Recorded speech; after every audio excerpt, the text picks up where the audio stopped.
WBOC News This Morning, Delmarva's news leader. State police shut down a road in Somerset County after a body is found. Why troopers ruled the man's death a homicide.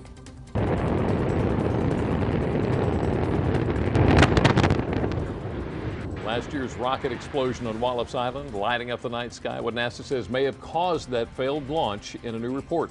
Oh, Tannehill wasn't ready for it, and that's going to be a safety. A rough first half for the Miami Dolphins taking on the Patriots on Thursday Night Football on WBOC. Could the Dolphins do enough to hand New England their first loss? Now, WBOC News This Morning, Delmarva's news leader. Donald Trump and Hillary Clinton separate themselves from the pack. Which presidential candidate dropped out of the race following last night's primaries? Heavy fire at a house in Caroline County. How many stations responded to smoke and flames pouring out of the two-story home? Creating an ongoing discussion, I'm Lindsay Tuckman. Why community members got together in Rehoboth Beach to talk gender identity. Good morning. You're watching WBOC News This Morning. I'm Jimmy Hoppa. I'm Maxine Bensel. I'm meteorologist Brian Keene. It is Wednesday, March 16th. Got a lot of requests yesterday. For the camel? No. For today? No. Oh. To ask you for sunshine. How about the camel? No. We are going to see a little sunshine after the morning fog burns off, but yes, some fog out there early this morning. Well,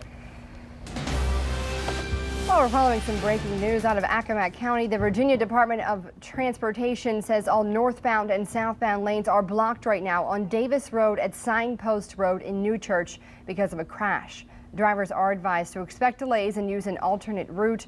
No word on what caused the crash or if anyone is injured. Again, all northbound and southbound lanes are blocked on Davis Road at Signpost Road in Accomack County. Well, Donald Trump and Hillary Clinton inch closer to their party's presidential nomination after big wins in last night's primaries. Trump added to his delegate lead with wins in Florida, North Carolina, and Illinois, but lost to John Kasich in the winner-take-all state of Ohio. Clinton defeated Bernie Sanders in Ohio, Florida, North Carolina, and Illinois. After his big wins, Trump built up the success of the Republican Party in stealing headlines. We have something happening that actually makes the Republican Party probably the biggest political story anywhere in the world. Republican candidate Marco Rubio suspended his presidential bid after losing his home state of Florida to Trump. While you were sleeping, Maryland State Police responded to a crash that left at least one person injured in Denton. Troopers say it happened just after 11 o'clock last night on Route 404 at Harmony Road in Denton. According to state police, two cars collided. They say one person was flown to shock trauma in Baltimore with unknown injuries. Their identity has not yet been released. Troopers are investigating what led to that crash in Caroline County. And new this morning, no injuries are reported following a house fire in Caroline County. Take a look. These pictures of the two-story house fire yesterday morning were taken by the Denton Volunteer Fire Company. Firefighters say they encountered heavy fire coming out of the basement just after 4:30 and smoke pouring out of the second floor.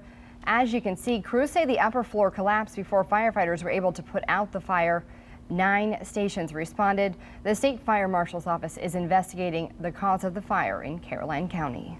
In Wycomico County, the trial for a man accused of killing his uncle is scheduled to begin this morning. 31-year-old William Bland Harcum III faces 4 charges, including first and second-degree murder. Police say last July, Harcum was picking watermelons with his uncle in Mardella Springs when they began to argue. According to police, Harcum then killed his uncle by hitting him in the head with a tractor hitch pin. Harcum's Wycomico County trial is expected to last 2 days. In Rehoboth Beach, a meeting was held last night to discuss a topic that has not always been addressed: the needs and concerns of transgender and gender fluid children. The group PFLAG, or Parents, Families, Friends, and Allies United with LGBT, held the meeting to educate people on what their child or friend might be going through. WBOC's Lindsay Tuckman joins us this morning live at Camp Rehoboth, a local LGBT nonprofit. Good morning, Lindsay. So the entire intention is to get the conversation started.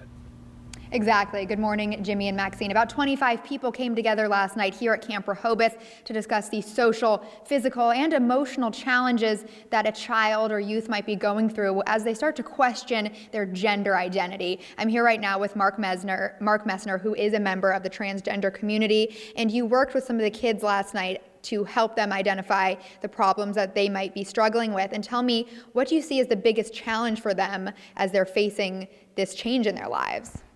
Acceptance, family and friends, especially. From Rehoboth Beach, I'm Lindsay Tuckman. Back to you guys.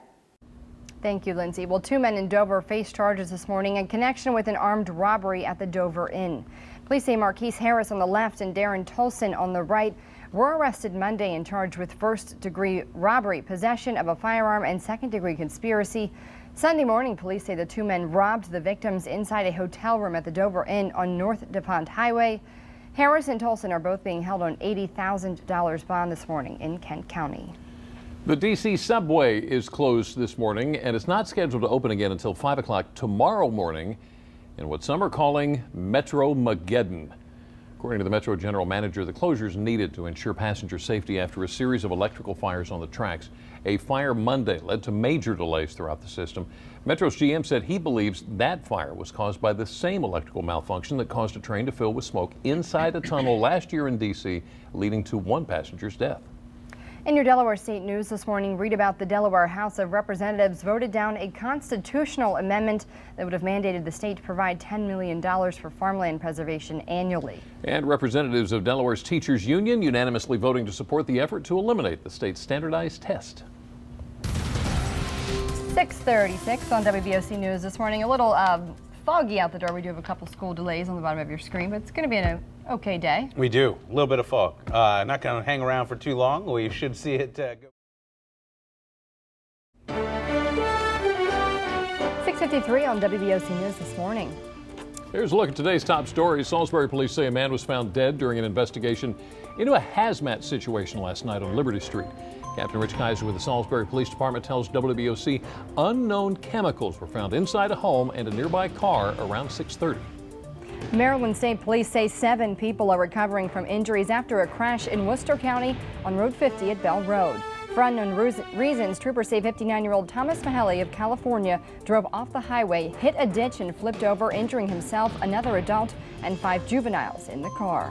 On the campaign trail, demonstrators in Janesville, Wisconsin already began protesting Donald Trump's scheduled visit today, while rival Ted Cruz challenged the frontrunner to a one-on-one debate. On the Democratic side, Hillary Clinton's camp's touting her insurmountable lead over Bernie Sanders. The U.S. Capitol Visitor Center reopens this morning after some tense moments yesterday. Capitol Police opened fire and injured 66-year-old Larry Dawson after they say he pulled a gun at officers during a security screening. A group wants to fix up the deteriorating Phillips packing plant in Cambridge and the park next to it. Eastern Shore Land Conservancy says they're looking into the possibility of relaunching the building as a food and farm exchange in Cambridge. The debate over a controversial development could soon come to an end in Sussex County. A vote on the Overbrook Town Center could happen in the next 2 weeks, according to the president of the Sussex County Council, Michael Vincent. A hearing scheduled today in Annapolis for a bill that would allow alcohol sales at the Wycomico Youth and Civic Center. Wycomico County Executive Bob Culver is pushing for alcohol sales in hopes of attracting a minor league hockey team to Salisbury. Police say an Egyptian hijacker is currently holding 4 crew members and 3 passengers on a plane that was forced to land in Cyprus a few hours ago. The president of Cyprus says the hijacking is not related to terrorism, but is most likely a domestic dispute. Keeping pedestrians safe in Sussex County has been a priority for years. WBOC's Lindsay Tuckman joins us this morning live in Rehoboth Beach. Lindsay, the city's meeting with DelDOT today about extending an already popular trail. Jimmy, the Junction and Breakwater Trail connects Lewis to Rehoboth, making it easy for pedestrians to avoid Route 1 safely. And now the town is discussing extending this trail into town to make it even safer. The Streets and Transportation Committee meets today at 1 p.m. In Rehoboth Beach, I'm Lindsay Tuckman. Back to you. Those are today's top stories. What you need to know before your kids hop on the school bus. Look at today's forecast just ahead. It's 6:56 on WBOC News this morning.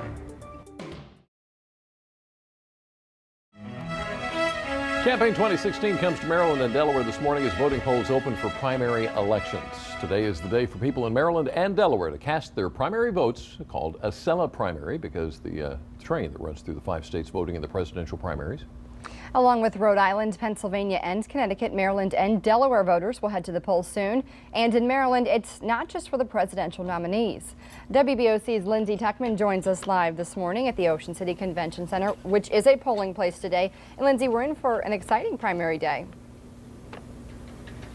Good morning, Maxine and Jimmy. You are right about that. Polls have indicated that Donald Trump and Hillary Clinton are ahead in both Maryland and Delaware. But of course, we'll still have to see what the actual votes read. Now, Donald Trump is the only candidate to have made an appearance on Delmarva, while Bernie Sanders and Hillary Clinton did make a stop in Wilmington. In both Maryland and Delaware, polls open at 7 a.m. and close at 8 p.m. You can find your polling place by clicking the link on WBOC.com. And both states are closed primaries. What that means is that you have to be either a registered Republican or a registered Democrat to vote at all. In Maryland, however, you'll also find on your ballot elections for the U.S. Senate and U.S. House for District 1. For Democratic voters casting their ballots for Maryland's U.S. Senate seat, it will be left vacant by longtime U.S. Senator Barbara Mikulski. Representatives Chris Van Hollen and Donna Edwards are looking to claim that seat.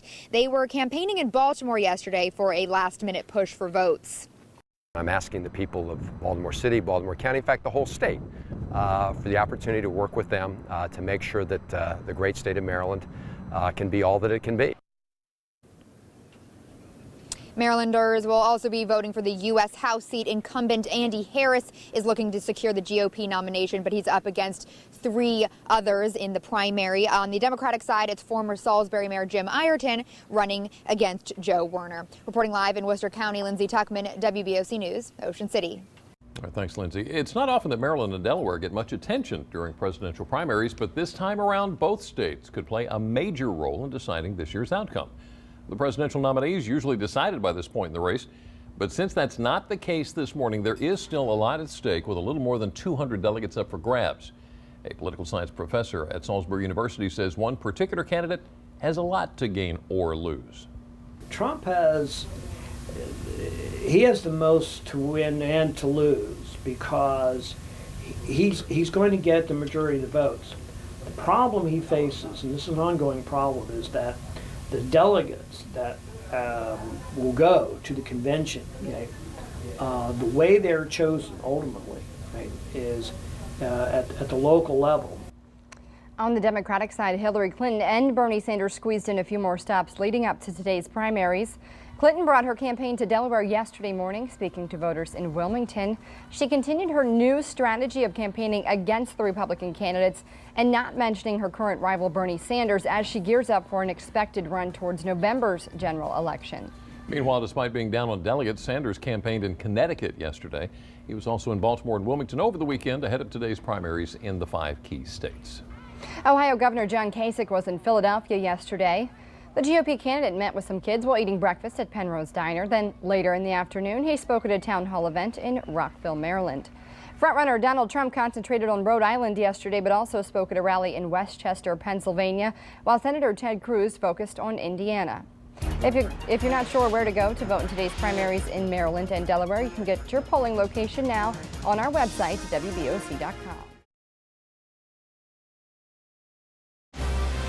We're following some breaking news out of Belgium this morning. Police say at least 13 people were killed, at least 35 severely injured after 2 explosions tore apart the departure hall at Brussels airport. Authorities in Belgium are referring to the explosions now as terrorist attack. That's a new update. They're now calling it a terrorist attack. This was the scene at the Brussels airport right after the explosions.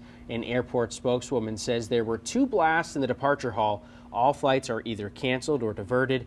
The terror level in Belgium is now at maximum level. Now, about an hour after the explosions at the airport, there were reports of another explosion at a nearby metro station in central Brussels, injuring several people.